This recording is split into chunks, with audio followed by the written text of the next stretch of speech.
Welcome everyone to the third episode of Life in the City podcast by Star Media Group. I'm Aida Ahmad, your host, and together with me again today is my witty co-host Farid Wahab. Not sure about the witty part, but thanks for the compliment. I try to be. Hopefully I've sharpened my wit enough since our last podcast, Aida. Yeah. And we have an interesting topic to talk about today. What is it going to be about, Aida? Yes, indeed, it will be interesting and funny one, I think. Our topic today is Overstaying the Nest, Consequences of Adult Children Living with Parents and Parenting Forever. The question is this living dynamic a trend though?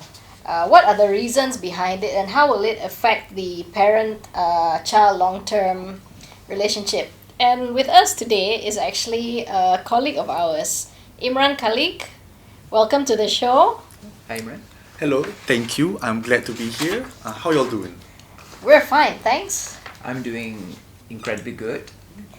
So, Imran is a perfect candidate for us today because he is 24. He is one of our video editors and he is living with his parents and his family home. And this should be an insightful one. Imran, why don't you tell us a bit about yourself and your current living dynamic? Okay, my name is Imran. I live with like 5 people now in my house, which is just my mom and four other siblings, including myself. Right. I understand that you're the eldest, right? Yes, I am the eldest. Okay. So we chose to talk about these topics because there have been several reports, right, about young adults in Malaysia and in other countries where the adult children, and we're talking about ages 18 up to even over 30, still remain living with their parents due to various reasons. So much so that once they leave the nest, and I'm talking about in the Malaysian and Asian context, once they leave the nest, it is a big deal, right? It's like you're moving out, gaining independence, I'm growing up, it's time to face the big bad world. Right, Farid, what's your take on this? Yes, I myself until recently still stayed with my mom and my sister. But recently my mom and my sister moved out of the house that I'm currently living in now. Yeah. So I'm alone right now. But I used to live with my mom until very recently. So I think I'm quite well suited to talk about this topic. I have plenty to share. Hopefully it will be insightful for our listeners. Yes, of course. And let's face it, moving out of the home we grew up in can be emotionally challenging, right? Yeah, I agree. Financially as well. Very financially. Yeah. From one article I found, guys, this was published in The Guardian in November last year. The proportion of young adults living with their parents is on a steep rise, actually. What does it mean for parents who had been expecting an empty nest? Here, the story says the empty nesters talked about negotiating boundaries, including splitting chores and household bills, thinking that this might alleviate some conflicts at home with their in this particular story, 2 and almost 30-something-year-old sons. But the reality was very different. Have you guys faced this sort of conflict at home? We'll start with you, Imran. Okay, so wait, what was the question again? Have you faced similar conflict when it comes to still living in your parents' home and you're expected to contribute to some of the utility bills now that you're employed and some of the household chores? In my case, yes, I was kind of expected by my mother to at least share some of the bills lah. Not a lot lah, because she knows that I've just started working recently. So she just asked me if I wanted to like contribute a bit. So me myself, I felt like she has been responsible for me for like the past 24 years. So there's a feeling of I need to help her lah. So I need to share some bills with her juga lah. I help her lah. Right, yeah, as expected. I mean, because I think you mentioned also about the cost efficient aspect of living in your parents' home, right? And in terms of saving money, also the shared responsibilities of taking care of your parents and siblings, correct? Yes, that's very true. Yes. Okay. Mm. Are you expected to like complete a list of daily chores, or is it like an ad hoc thing? It's more of a ad hoc thing, because of my schedule for my work, which is like sometimes it's morning, sometimes it's night, so and it adds up because I have like three little siblings at home, and one of them just finished SPM recently, I see. so he's like the most freest person right now in the house. So my mom will definitely target him lah to do most of the work. Yeah. And then the youngest one, he's always playing games downstairs, so he's the easiest one to hey, do this, do that, do that. Yeah. Yeah. Yeah. So both of them have like the most amount of chores actually. Well, yeah. Well, listen, coming from family, I'm the youngest. Oh. So yes, I know how that feels. But I would expect you to be given most of the tasks, given that you are the eldest among your siblings. Is that not the case? In my case, I will do the chores if it scratches my brain wrong. If it's like when after eating together and I see the dish full of the plates and silverware, everything lah, right? Right. Sometimes they don't clean up after themselves, so I just clean up for them lah. So mine is more to, if I don't like to see it, I'll do it. Right. But if it's like chores every morning, I do some of the things lah. But I'll just help out my little brothers lah, actually, when it comes to that. Right. Do you guys think, is it because of the whole Asian filial piety concept that gives us that sense of responsibility to care for our parents and choosing to live at home? Farid? I think there is an element of filial piety somewhere in there, because I think when it comes to Asian community, particularly Malaysian community, we do have, I would say, a stronger sense of community, a stronger sense of family among ourselves compared to, I think, more Western countries. I would say that. But I think there's also something else at play here, which is if you're lucky enough to be born or to grow up in Klang Valley, or unlucky, some people might argue, is that there's an issue of increasing rent. So a lot of people are finding that the cost of living is going up. Yeah, the that's accommodation prices are going up. So being able to stay with your parents help you to take care of your finances. Yeah.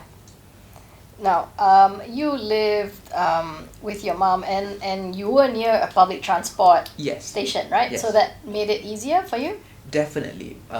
When I first graduated and I just moved back home from university, and I just got a job somewhere in Petaling Jaya at the time, I couldn't afford a car. My mom didn't have an extra car for me. Yeah. So because our home was near an LRT station, that made it very easy for me to commute elsewhere. Whereas as compared to people who probably live in areas where they probably don't have a car, they probably are not living anywhere near a public transport station. Yeah. That's probably a bit harder and more difficult for them. Yeah, true. How has living with your parents affected your well-being? And we all know there are positive and negative consequences here. Imran? Living with my parents, of course, there's like pros and cons, right? Yeah. The pros, yes, they take care of me very well, actually, both in the financial and my well-being department. As you can see, I'm quite not fit lah, but it means they're feeding me good lah, kan. So for that part, yes, financially they also supported me before I got a job, so that's incredibly nice juga sebenarnya. Yeah. But for the mental, sometimes you know how they're all written down.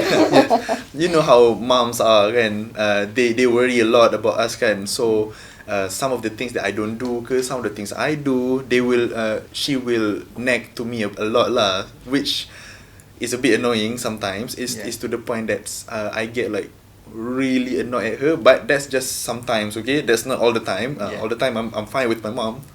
Yeah, let's hope she doesn't watch this. Or if she does watch this. I think we've all gone through that, right? Yeah. Pushing the wrong buttons. Yeah, pushing the wrong buttons. But yeah, I know that she only nags at me because she loves the family and me also lah. Right. Although I did mention the Asian filial piety, but let me ask both you guys: is there pressure from your family to move out on your own, gain some independence? Farid? Not in my case, no.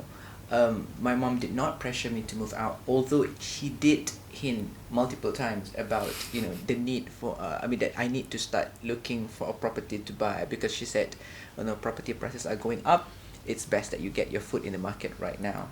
And I'm very happy to say that I recently did make a purchase. Well done. Yeah, but there was no pressure at all. Yeah. No pressure to move out. Imran? Yes, actually I would agree with Farid too, because my mom doesn't pressure me at all to get out of the house or something like that. Yeah. Because of I guess it's the responsibility of the eldest, so I need to I need to take care of the family, my siblings too. So yeah, I can say no, there is no pressure at all. There's one thing I would like to add to the conversation. I mean, seeing that both me and Imran grew up in Klang Valley, I would consider that in some ways we are lucky because we got a job here, we grew up here, our parents live here, so we have that opportunity to stay with our parents. Yeah. Whereas I have plenty of friends from states outside of Klang Valley who had to leave their parents and actually have to rent an accommodation because they get a job in KL. So I think for people who are not a native to Klang Valley, there is an extra cost for them when they move from Correct. their Yeah, original that is state true. to the Klang Valley. Yeah. So in that sense, we are a bit lucky.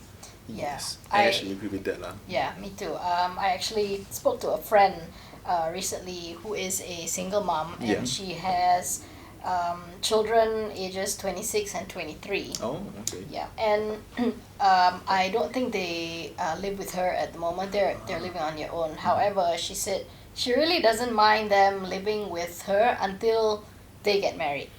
Yes, I actually very much agree with that statement. It's like when I talk to my friends about this topic, right?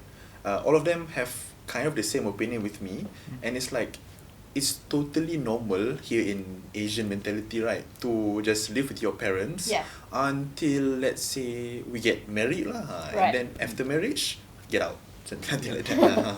In a more gentler way. And just Yeah. get another home Yeah. to Yeah. live with your spouse and everything. Yeah, but I mean, guys, I just read up on some statistics outside of Malaysia, right? Even in the US, 57% of 18 to 24-year-olds were living with their parents as of last year in 2023, according to figures from the Pew Research Center.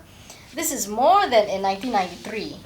53% the previous year study. This phenomenon is actually growing rapidly in the US, but also in France. In 2020, an estimated 4.92 million adults were living at the family home, according to the foundation Abbé Pierre. The majority were aged between 18 and 24. Now, according to one, this is funny, I found it on Reddit. According to one Malaysian Reddit user, quoted, "I still live with my parents, not because I'm dependent on them, but because it is cost efficient and they are my family and it actually makes life easier." He said, "I don't see myself being dependent on living with my parents. It's just more cost efficient to live under one household." Now, I can agree with that. Like right now, this reader said his house uses the 100 Mbps Wi-Fi. Even it boils down to Wi-Fi, Yes. right? Yeah. Because the bill is split among everyone in the household. So they can enjoy high speed and pay a little after splitting the bill. Yes. Yeah, I do agree actually. Because if we live alone, Yeah. everything needs to be under us. Yeah, and that's true. Yeah. and if some of us are like unfortunate enough to get little pay, so we can't really have access like how I'm actually having access to like internet, like housing, Yeah. and just transport in general. Yeah. Everything that's been with my parents. Yeah, it does seem like 100 Mbps is probably too much for one person, whereas you can share that among your family members. I think lessens the burden. Yes. Yeah. Well, let's shift the focus and talk about the relationship dynamics. Farid, how has your relationship with your mom changed? Oh, okay. A lot. And that is understating it. So I was lucky enough to be able to further my studies overseas. And so I think that was about 3-4 years in the UK. So when I was there, I lived with my friends. I didn't live with my family, obviously. And I had a lot of freedom in my schedule. So when I got back, not only, I was adjusting to the fact that I was no longer as free as I used to. Because in my family, we had this unspoken agreement that if you are going out past 7 p.m., you're going to have to tell your mom. And I did that. And I still do that to this day. Okay. I still do that. Okay. So when I came back to Malaysia, there was a lot of adjustment going on because not only I had to readjust to that requirement, but also I was a completely new person at this point. I've seen the world, okay, so to speak. I'm seeing, I'm a completely different adult now. And so these are two adults trying to readjust, So my mom had a certain expectation of what life was going to be like when I came back. I had a certain expectation of what life was going to be like. Yeah. So renegotiating that, I think, did create some conflicts. Although over time, we managed to work through most of the conflicts. Conflicts are bound to happen, right? I mean, it's balancing our desire for independence and parental expectations. And we all know if there's too much controlling as we get older on the part of the parent, the relationship will suffer, right? So, Imran, you want to share something about that? Well, I do agree that if there's too much control, yes, the relationship is going to suffer. Yeah. It's a pretty hard line to balance lah, actually. Yeah. If you give like too much freedom to the child or the young adult in this case, there's a fear that they might go astray. Right. There's like so much freedom and everything they can do. Yeah. But there needs to be a limit to it. But if you limit too many things, you will restrict that they will not learn independence at all and to learn the life lessons that go along with it lah. In my case, What was it? okay. In my case, thank God my mom doesn't control me that much when comparing me to my sister. But I think that's just a son-daughter thing lah kan. Like of course we're gonna be more protective of the sister than the son, right? Yeah. So with me, because I don't consider myself a good son, but at least I just tell. Yeah, but I just at least just like you, Farid. If I wanted to go out or anything, I'll at least tell the family or her lah. I don't nowadays I don't ask for permission anymore lah. But just ma, I'm going out, okay? Bila? And then she will of course lah ask when, where, who, and everything. Right. That's just the normal, right? Yeah. But I don't really like go out, and then if she ever like says no to me, then I will just negotiate with her, I guess. I think negotiations come with adulthood. Yeah. How about you guys? Can you both share a time when you and your parents ran into some disagreements?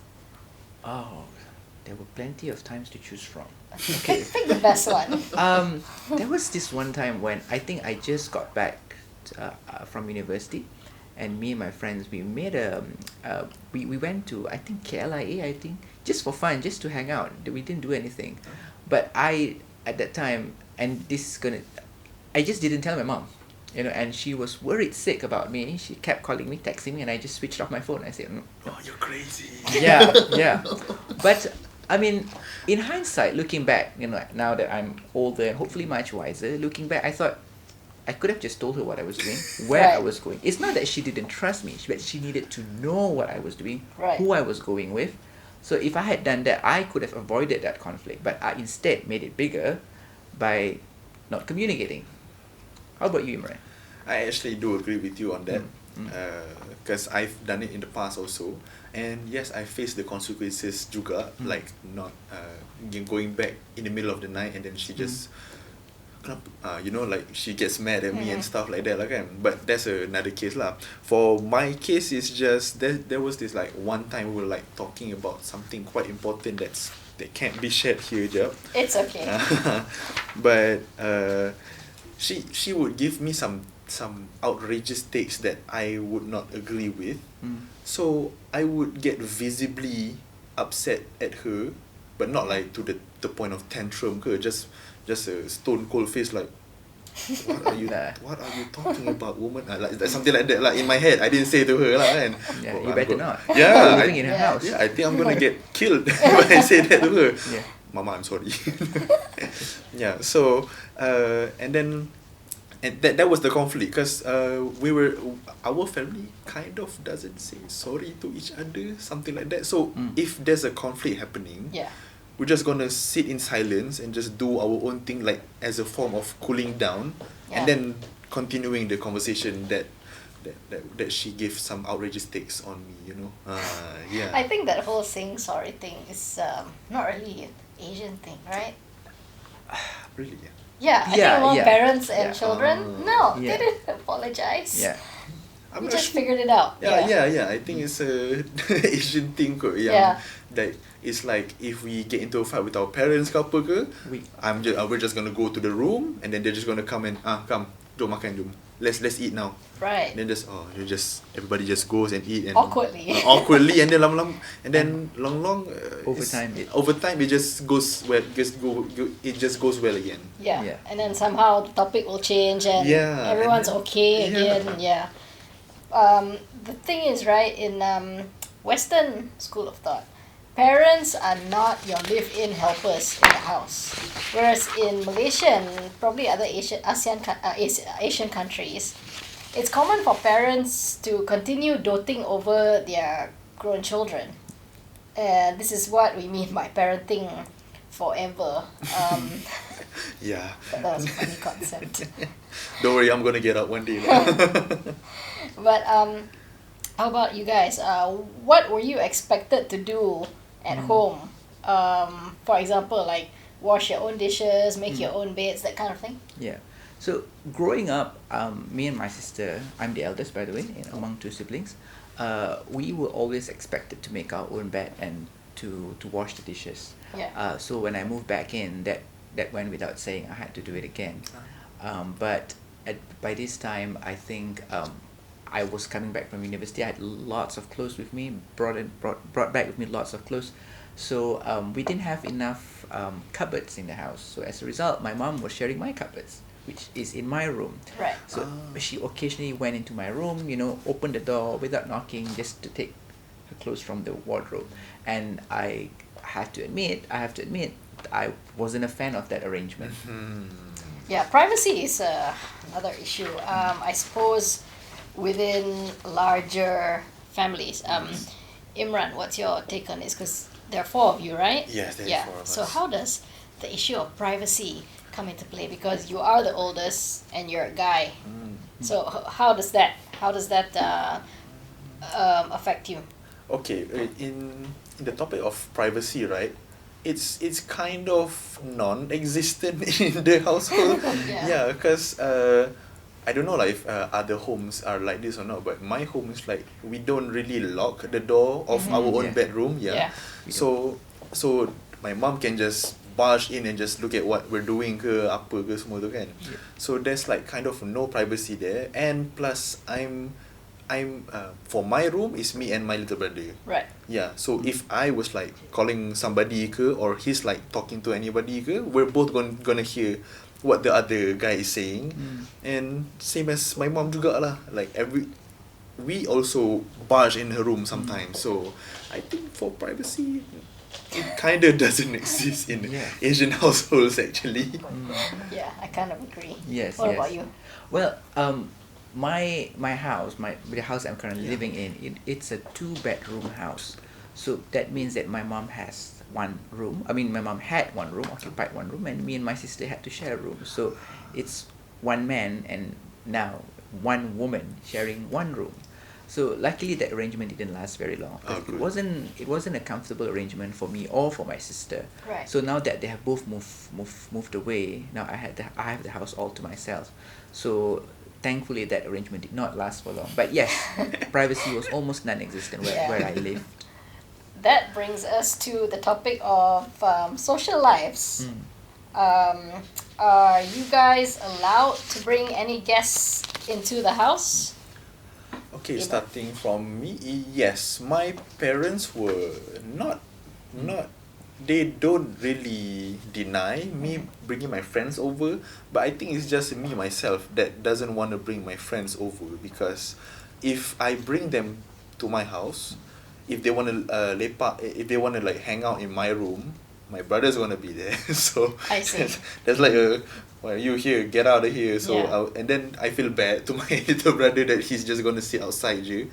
So in that case, yes, I don't really invite my friends a lot, but my mom, she does invite her friends a lot lah to our house, and but they just chill at the living room lah. Right.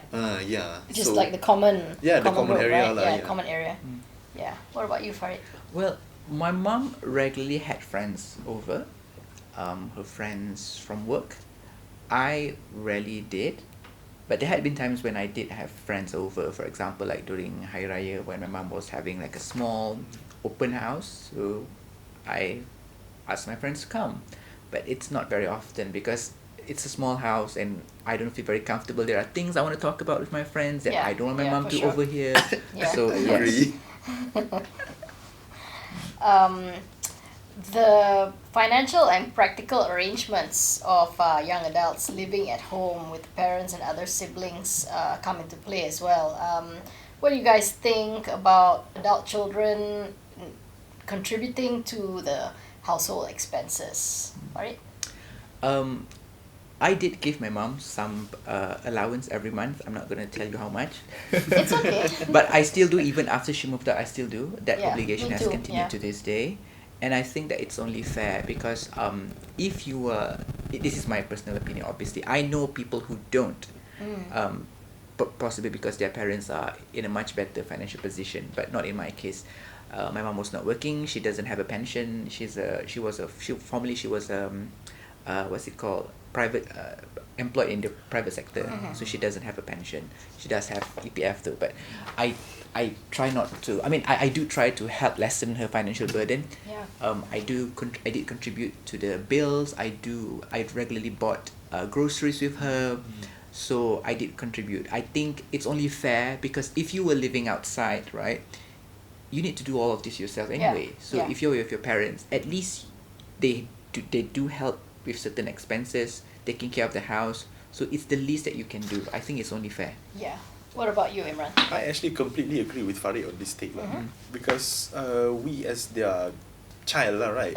So when we were small and everything, they will take care of us like 24/7, right? Yeah. Dote on us. Yeah. Yeah, so I think like after we at least get some amount of income ke apa, just give some back. Like I talk to my cousins, to my siblings and everything. At least just give any amount is fine. Just Yeah. the gesture enough is good for me and my siblings lah. I try to. I will add one thing. Hopefully, I'm not cutting you off. Oh, no. I will add one thing, that there were times when I look at friends who don't do this and felt a tiny bit of jealousy because I felt like, for example, like when I wanted to buy a car, this consideration came into my mind because I needed to make sure that I have enough money at the end of the month to pay for my car. So this is a significant amount of financial commitment that I'm giving to my mom. Whereas my friends who don't have that kind of commitment can maybe go for more holidays, more expensive car, because they're not held back as much by that financial commitment. So I think it varies from situation to situation. Some Correct, people are yeah. more lucky than others, I guess. Yeah, I completely agree with you on that. That take lah. Yeah. Yeah. On a broader, I would say, implication and reflection on this topic, there is positive and negative elements to continuing to live at home right? Yeah. In the family home to save money, be closer to your parents, or whatever reason you may have. Um, but on a long term, how to say, arrangement, do you think this is positive or negative, Imran? Well, I could say it's both. Yeah. Actually, yeah, it's both because to me the positive of this is the positive side that I can say is if the young adult is actually like trying their best to Yeah. save money, to better themselves and just give back to the parents. Yes, that's good. You can just to me, you can just stay with your parents as long as you want, as long as you're helping them in some form of way. But if you're not helping them at all, like at least with the chores, that's like the bare minimum. Don't be a biawak hidup lah. Can you just educate us on what that means again? Biawak hidup is essentially is like a slang for Yeah. people that just leeches off their parents Right, and right. not work. Like sponge of them, right? Yeah, just stay at home doing whatever they want, just not helping or contributing to anything in the household. Yeah. Yes. Oh, in my Yes, opinion, what is your take? in my opinion, whether or not it's positive or negative depends entirely on the people who are involved in that arrangement. It can be a positive experience, it can be a negative experience, depending on how you negotiate boundaries among the participants or among the people who live in that household. Yeah. I would say that don't expect it to be completely smooth sailing. It's Of not. course. It's definitely not going to be. There are There many. will always be conflicts. Yes, there are many egos in that house. Yeah. So do adjust your expectations and do and maybe occasionally say sorry. Yeah, communication, correct. I think we can sort of change that mindset.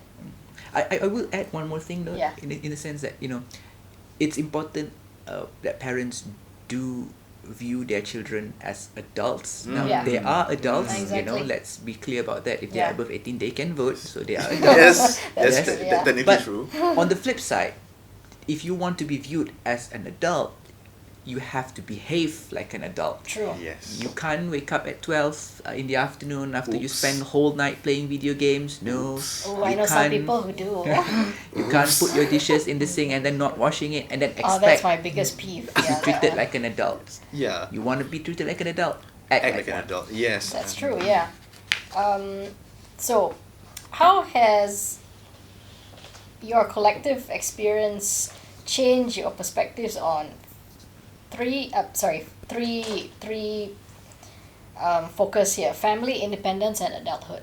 Imran? Me for like family, it's a bit a hard line to balance, to be honest. So Yeah. for my experience with family, the longer that I've been in this world with them, I feel like I need to lead and protect them as much as possible, Yeah. even though I know they don't need the protection and whatever to it. But I think just as an added bonus, like elders, right? So I need to take care of them lah. Actually, for the family, like when I was like small, I don't really care about these things. But Yeah. now that I'm reaching a certain age, I think it's getting more important that family will kind of comes first in that sense. For independence, to me, just as long as if you're making income, try your best to be independent, but also help your parents lah, at least, and Yeah. your siblings. Yeah. And lastly, adulthood, I think that's just life experience. So we need to just experience one by one everything life has to offer and don't give up. Well, my answer is going to be, hopefully it's not too complicated. It's quite nuanced. I think, looking back, I come to realize that, individuals are unique, and even in the Yeah. same family, they are not all, they may come from the same, genetic or whatever, Yeah. but they are their own individuals. I'll give you an example to make it easier to understand. I was watching the news on the TV with my mom recently, and there was a political news that came up on the TV, And my mom, as usual, is a very opinionated person. She immediately wanted to let everyone know what her thoughts on the topic is. And I disagree with her. I find myself disagreeing with her. But then I realized, that a part of maturing, part of growing up is branching out, being able to separate yourself from your parents and say, look, you may have, raised me with a certain value. You may have raised me to hold a certain opinion, but as I see the world, as I've received the education that you have so kindly provided to me, I'm starting to see things differently. I'm probably having a different kind of social circles, and that might have shaped the way I see the world. And I still love her, I still respect her. Obviously, she's my mom, but there are certain things I think when you become an adult, as you get older, as you mature up, you're gonna have this. You're gonna have to. You will outgrow them. Yeah. Yes. That's true. I agree also. Yeah. And the topic that we're discussing today is adult children living with the parents while we're still single. We're not talking about when you get married and then you bring in your spouse to live with your parents. That's a whole other Different story. which we might talk about in the coming episodes. That should be fun. Yeah. Any closing thoughts, Farid? Let me give some time to think about it. Imran, do you have anything to offer first? Okay, first thank you, Farid. Okay, so to me it's like for me to be living with my parents, right? In this economy, yes. Me as a 20-something-year-old, yes, it's completely normal. Yeah. It's completely normal to stay with your parents. Yeah. I think it's more of a Asian thing juga, Asian thing too actually. Yeah, and the fact that you guys are in the same state, district or whatever, right? Yes, same district, same everything. Just it's normal. It's not weird at all to stay with your parents. It's good for people that have independence to get out of the house and live by their own. But don't make it an embarrassing thing to stay with your parents lah. Yeah. Especially like in this time, I feel like this is one of the only times that I can actually spend time with my family, because Right. I think after, like, if I get married or go overseas, I think it's just gonna be I'm just gonna miss the family a lot, and not even I'm going to reminisce about the days young when I was still living with my parents. Yeah. So now I'm just gonna live my life as it is with my parents. It's a pretty good life actually. I remember. Now that I've heard what you said, now I'm remembering what I'm on. Now something crossed my mind and I want to share with our listeners. I remember one argument I had with my mom, and I talked to my eldest aunt about it, my mak long about it, and I told her everything. I said I want to move out of the house, and then she said, she shared an experience that she had after my grandmother died, and she said, one day you're gonna look back at this, and you're gonna reminisce on the times when at the time that you actually had with her.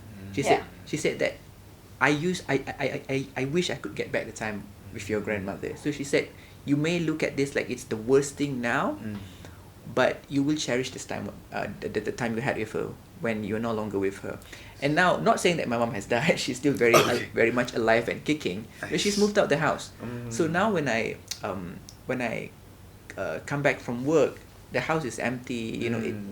It doesn't feel as vibrant or as lively as it used to be when she was there. I know when she was there, I used to dread. There were times when I dreaded coming home because she would be chit chatting about normal about the neighbors, and I wish she would keep quiet. But now I find myself, there were times when I wish she was around. Yeah, well, we often take them for granted. Yes. Yeah, that's true. I think we can really Avoid. I don't think we can really avoid like this type of thinking, because to me it's like this is something that every person will experience throughout their life. Yeah. They're at first they're gonna be like, oh, this is so annoying, I don't want to see you anymore, and then after a couple of years, oh, I miss that time. Yeah, and it transcends different cultures. Every culture is gonna be like that. Yeah, that's true. Well, This has been interesting and insightful conversation as always, and fun. This is a fun topic, Yes. and Yes. we hope people will listen and sort of think about their own experiences from this. Once again, thank you, Imran, Okay, thank you so much, Aida. for and being Farid. our guest, our affable guest. And thanks for listening, everyone. The Life and the City podcast can be viewed on www.thestar.com.my/metro.